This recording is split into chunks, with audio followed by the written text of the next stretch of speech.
शिशु सिद्धार्थ के जन्म के समय संत असिता ने भविष्यवाणी की कि यह बालक या तो एक महान सम्राट बनेगा या एक महान आध्यात्मिक गुरु।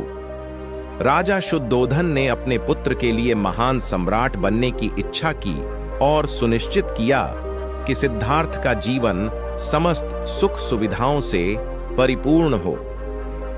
सिद्धार्थ का बचपन महल के अंदर विलासिता और आराम में बीता। राजा शुद्धोधन ने यह सुनिश्चित किया कि सिद्धार्थ को बाहरी दुनिया की कठोर वास्तविकताओं से दूर रखा जाए। महल के चारों ओर सुंदर बगीचे, संगीत, नृत्य और उत्कृष्ट भोजन थे। सिद्धार्थ को विभिन्न कलाओं और युद्ध कौशल में प्रशिक्षित किया गया। सिद्धार्थ की शादी सुंदर और धर्मपरायण यशोधरा से हुई और उनके एक पुत्र राहुल का जन्म हुआ। राजा शुद्धोधन को पूरा विश्वास था कि सिद्धार्थ एक महान सम्राट बनेंगे और राज्य का नेतृत्व करेंगे।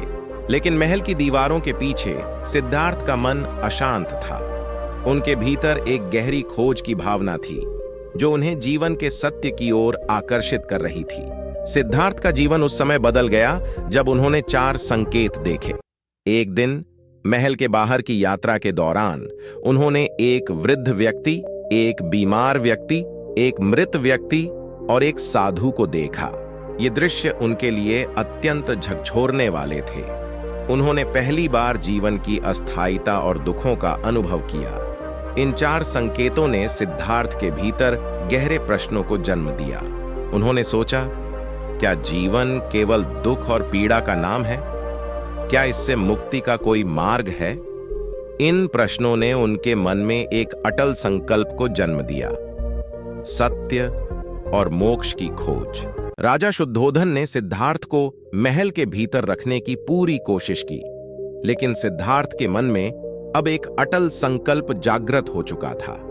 एक रात जब सभी सो रहे थे, सिद्धार्थ ने अपने परिवार को छोड़ने का निर्णय लिया। उन्होंने अपनी पत्नी यशोधरा और पुत्र राहुल को अलविदा कहा और अपने प्रिय घोड़े कंथक पर सवार होकर महल से निकल पड़े। सिद्धार्थ ने अपने राजसी वस्त्र उतारकर साधारण कपड़े धारण किए और एक साधु के रूप में जीवन जीने का संकल्प लिया।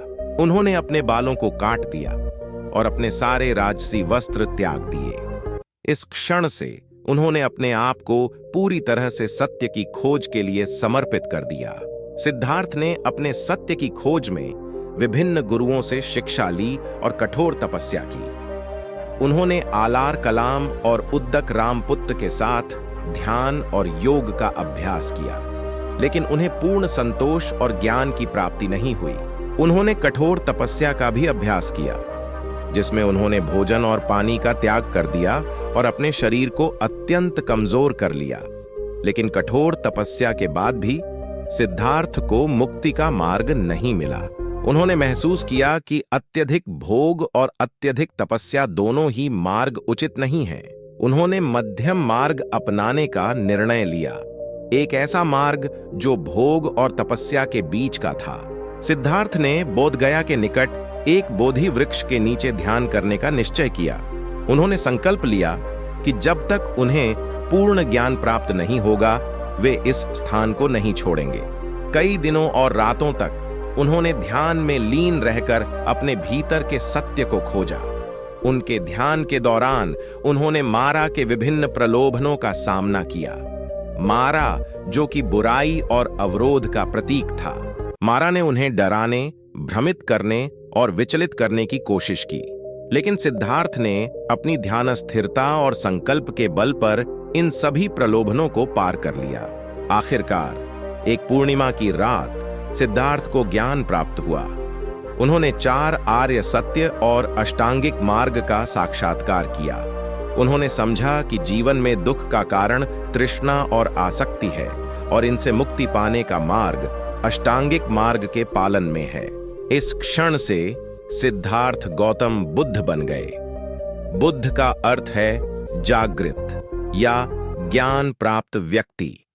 ज्ञान प्राप्ति के बाद बुद्ध ने निर्णय लिया कि वे अपने ज्ञान को अन्य लोगों के साथ साझा करेंगे और उन्हें दुख और पीड़ा से मुक्त करने का मार्ग दिखाएंगे।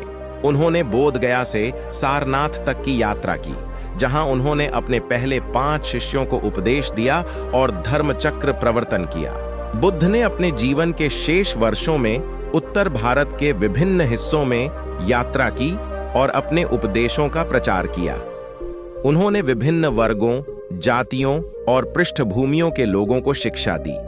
उनके उपदेशों में करुणा, अहिंसा और आत्मज्ञान के सिद्धांत प्रमुख था। उन्होंने लोगों को ध्यान और सचेतन का अभ्यास करने के लिए प्रेरित किया और उन्हें आंतरिक शांति की राह दिखाई। बुद्ध ने विभिन्न प्रकार के लोगों से मुलाकात की, राजा, व्यापारी, किसान और यहाँ तक कि डाकू और अपराधी।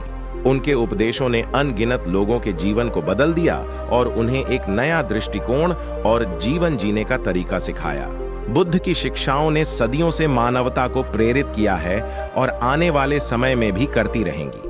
उनकी शिक्षाएं हमें यह याद दिलाती हैं कि सच्ची शांति और संतोष की खोज हमारे भीतर ही है, चाहे कितनी भी कठिनाइयां क्यों न हो। हमें अपने भीतर के सत्य की खोज जारी रखनी चाहिए और करुणा, धैर्य और माइंडफुलनेस के मार्ग पर चलना चाहिए।